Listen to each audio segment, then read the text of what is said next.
welcome to my top 15 games for the Game Boy Advance. And to make this video a little bit more interesting, I've decided not to include any Mario, Zelda or Pokemon games. So with that said, let's get started and let's check out game number 15. Here we go.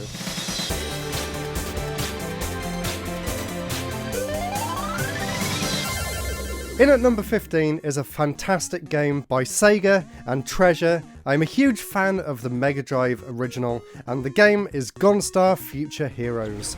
Some people say it's not as good as the Mega Drive game that inspired it, but in my personal case I actually played this game first, and it completely blew me away with just how incredibly over the top the gameplay is, how fast and fun it is too.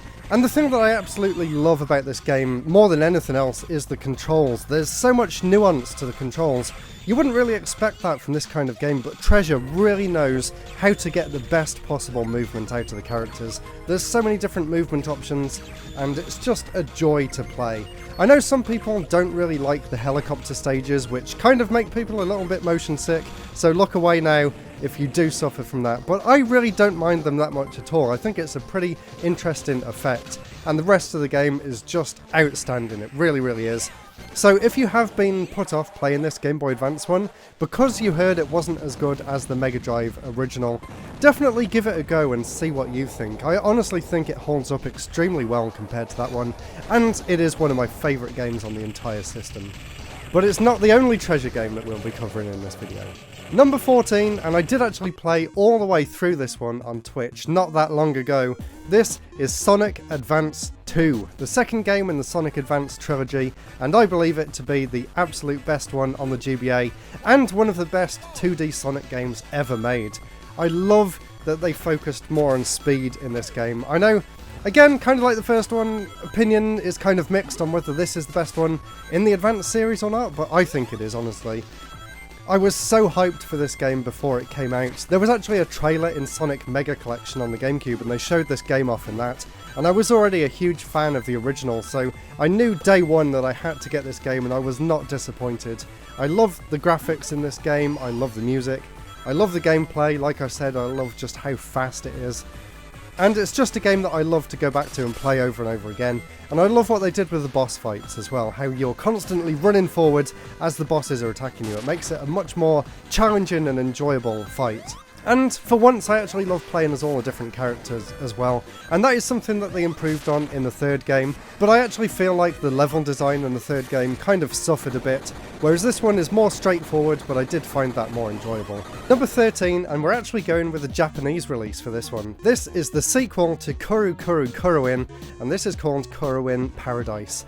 It's basically more of the same, but the levels are more fun, there's more different things to collect throughout the game, and the graphics are better too, so I just had to include this one over the original, although they're both absolutely incredible games, and I really wish Nintendo would revisit it. They did once after this on the GameCube, and then never again.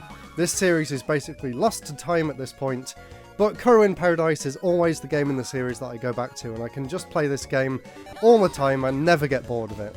It's basically an incredibly simple concept. You play as a rotating stick, and you just have to make your way through the mazes and try and finish them in the fastest time possible. There's a few things that make that a little bit more enjoyable. For one thing, you can hold down the R button and rotate a little bit faster than you can normally, and you can also hold down the A or B button to move a little bit faster too, so there's a lot of skill involved. It is a very, very rewarding game though, so highly recommend Kururin Paradise if you enjoy those sort of pick up and play puzzle games, and it just really suits the system so well too. Number 12 is another trilogy for the Game Boy Advance, but I actually decided to pick the first game in the trilogy, and that is F-Zero Maximum Velocity. It's not that I don't enjoy the other two games, in fact I really enjoy both of them. I love the level customization in F-Zero Climax here, and I don't know why I put these so far away, and I also love the story mode in F-Zero GP Legend, and look at that as well. I'm getting a bit off topic here, but have a look at that sticker there. Pre-order this Friday, can't wait. Friday in what, 2004? So that is my original copy off the store shelf from 2004. Anyway, I'm getting ahead of myself. Back to F-Zero Maximum Velocity. The reason that I love this one over the other two is the fact that they just nailed the gameplay and the controls in this game, and they kind of tweaked it a little bit in the other two, and it made it a little bit too easy. Whereas for me, this game has just the right amount of challenge, and it's the one out of the trilogy that I always go back to over and over again.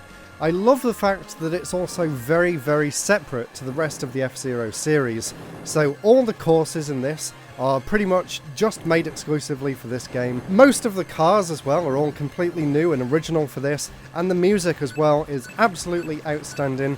For such an early release on the Game Boy Advance, the soundtrack is just incredible, and the GBA isn't really known for having a very good sound chip. But whatever they managed to do with this game, they really pulled it off. I remember as a kid I would just leave the game on pause and just listen to the music, because I loved it that much. And again, like I said, it's kind of on its own in terms of the F-Zero series. They never revisited any of the tracks or any of the music from this game in any of the future entries, which is a little bit strange. You'd think for a launch title as well, they would actually look to this one for inspiration in the future, but that just wasn't the case. But even so, absolutely incredible game. Let me know down in the comments below what your favourite of the F-Zero games is out of the three that are on the system. If you've been watching my channel for a while, you'll know that I'm a massive Super Monkey Ball fan, and the same is true for the Game Boy Advance version. I could not make a top GBA games video without including Super Monkey Ball Jr. What an incredible achievement this game is. Somehow Sega managed to squeeze the entire GameCube game onto the Game Boy Advance and actually get it to run kind of okay. And there is actually a secret special mode where you can actually increase the frame rate as well. But not just the main game that was good, all of the mini games are included here as well, and I really loved playing the mini golf game on this. And in some ways I actually find this one a little bit easier than the GameCube game because of the D-pad and the fact that you actually have control over the speed in which the floor tilts by pressing the A and B button to either go steeper or shallower than normal. So it's a really well made game, and if you are curious, definitely check it out. And it's also a great example of 3D on the Game Boy Advance done right too. It's just so impressive, and I highly recommend it. Now we're down to the top 10, and I've got 10 incredible games to get through. Let's begin with another treasure classic. This time it's Astro Boy: The Omega Factor. And again, what an incredible action game this is. It controls so well, as you've come to expect from Treasure, and I just love this game so much. It includes loads of characters throughout the entire creator's career, not just from the Astro Boy games, so there's a ton of things to find, and all of the different characters that you find throughout the game actually allow you to upgrade one of your abilities. And I was playing this one a bit on stream as well, and I forgot just how good this game looks too. There's some really nice big sprites, and it's so fun just to be able to kick the enemies and see them fly around the screen and bounce off each other. It really is just a joy to play. The controls, again, just like Gunstar Heroes, are really good and really responsive. You basically have four different main attacks, I guess. You have a big power beam that you can fire with the R button. You have the L button, which fires a gunshot in all 360 degrees of movement. And then you have a punch and a kick, and you also have a laser pistol as well. And it's stringing all these things together, especially on hard mode, that makes it really fun and really rewarding. And there's a ton of really great boss fights in the game too. And then there's the flying stages to mix things up as well. It's not all just platforming and beat 'em up style gameplay. So there is a ton to love about Astro Boy. It's just a shame that all of the other Astro Boy games kind of suck, but this one is a real gem in the Astro Boy series and in the Game Boy Advance library. Definitely check it out if you haven't already. Now for number 9, I'm kind of cheating here and including two games because it really didn't feel right to include one without the other. So number 9 is a joint entry, which is both of the games in the Golden Sun series by Camelot, which is an incredible JRPG series. I honestly love both of these. I really couldn't pick between them. The first game I love because it's a very kind of straightforward adventure, but there's a ton of things to do in the game. All of the different Jinn characters that you collect throughout your adventure, you can power them all up separately. It's got a great story, great graphics. I remember the first time I stepped out of the main village and into the overworld, my 10-year-old mind was just blown that the game was so big. And then they just expanded on everything in the Lost Age. This is just one massive adventure. It is a little bit overwhelming, especially coming from the first game. When this one came out in 2003, I would have been 11, and it was a little bit too much for my 11-year-old brain to actually cope with. I remember getting the boat and then just getting completely lost and giving up on this one. But I've been back to it since, and I can honestly say it holds up extremely well today. As you can see, the graphics are incredible, especially in the battle scenes. And the music in these games as well, by Motoi Sakuraba, is just absolutely incredible. Just like I said about a few of the other games in this list, they really took advantage of the very, very limited sound capabilities of the GBA to produce two of the best game soundtracks of all time. They really are that good. So now for another game in a trilogy. What is it with the GBA and having games in threes? This time, it's the Spyro series, and my favourite game out of the lot has to be Spyro 2 Season of Flame. What an incredible game this is. When I played it the other day to capture some footage for this video, I found my original save file from when I was back in school, and I used to play this game all the time after school, and it was on like 98% complete. And I actually remember back then that I spent so long trying to track down those last few gems, and I just could not find them. But apart from that, the game is absolutely fantastic. It takes everything that I love about the first three Spyro games on the PS1 and downscales them into an incredible adventure for the Game Boy Advance. And it's one of the very few isometric games that I really enjoy the controls of too. It feels so good to play, it's so rewarding just to run around collecting all the gems and collecting all the fairies and unlocking new areas, and it's actually structured just like some of my favourite 3D platformers, with loads of things to pick up and find throughout the levels, and a really nice atlas that stores it all so you can look back over what you've found and what you've still got left to find. Absolutely incredible achievement for the Game Boy Advance, and it's such a shame that with the third game in the series they completely dropped the ball on it, and I really don't enjoy that one much at all, unfortunately. But this one really shines bright as a highlight of the GBA library for me. And to go along with Spyro, here's his other PS1 counterpart, Crash Bandicoot, and this game here, Crash Bandicoot XS. It's another game that I played a lot of as a kid, and I think it was really impressive for the Game Boy Advance to make a game feel so close to the PS1 style, but have it as a 2D platformer as well. It was another game that I almost 100% completed as well, and it's another game that has a few more entries on the GBA as well, but the first one in this case is my personal favourite. I think the level design in particular, the gameplay and the controls and all of the different collectibles and things to unlock just make it endlessly replayable, and I really had a great time with it as a kid.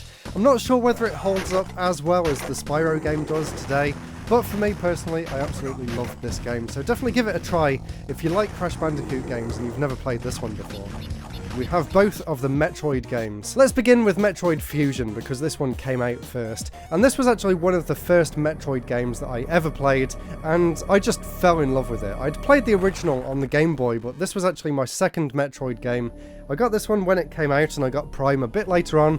Well, in fact, I rented Prime from Blockbuster about 100 times before I ended up buying it off them. But anyway, Fusion is a fantastic entry in the Metroid series. I know a few people complain that it's more linear than some of the other games, but it really didn't bother me much at the time, and I have been back and finished this game maybe 4 or 5 times at this point, across various different systems, and I honestly have to say it's definitely one of my favourite games in the entire Metroid series, and I am so glad that Dread came out after and carried on the story from this game. Of course, I love all of the exploration and all of the platforming in this game, and of course, like everyone else that played this game growing up, the SAX Metroid absolutely terrified me as a kid, and I'm sure for anyone growing up now playing Dread, they had exactly the same situation with the Emmys in that game too. So I absolutely love Metroid Fusion, and then a few years later I got Metroid Zero Mission on day one, and I had played the NES game by that point, but I could not get anywhere in the NES game whatsoever because it was so convoluted, so I was so happy that they made Zero Mission and gave it a modern facelift and a modern UI, it gave it a map. It's just so much more fun to play than the original. The graphics in this game are just outstanding as well. This is possibly my favourite pixel art on the Game Boy Advance, maybe second to the Minish Cap, which I think has some of the best pixel art of all time across any system. But I just love the fact that Nintendo went back and revamped the original Metroid and made it playable on the Game Boy Advance with all the fancy bells and whistles that you'd come to expect from the series up until this point. I just love how fast and fluid the game is to play as well. It just feels fantastic. And of course, it's just that classic Metroid formula, going around, getting power-ups, going back to different areas and exploring the world. And of course, Zero Mission had the new ending sequence, where you play as Zero Suit Samus as well, that kind of stealth section. And I'm not usually a huge fan of stealth in games, but in this game, for some reason, I absolutely loved it. And I really wish it was longer than it was, because it's only like an hour at the end of the game. It honestly could have been an entire game on its own, but I'm so glad that this game exists. And if you've got a Game Boy Advance, or if you've got a way of playing Game Boy Advance games, which I'm sure a lot of you have, then you definitely need to do yourselves a favour and check out both of the Metroid games for the system. You will not be disappointed.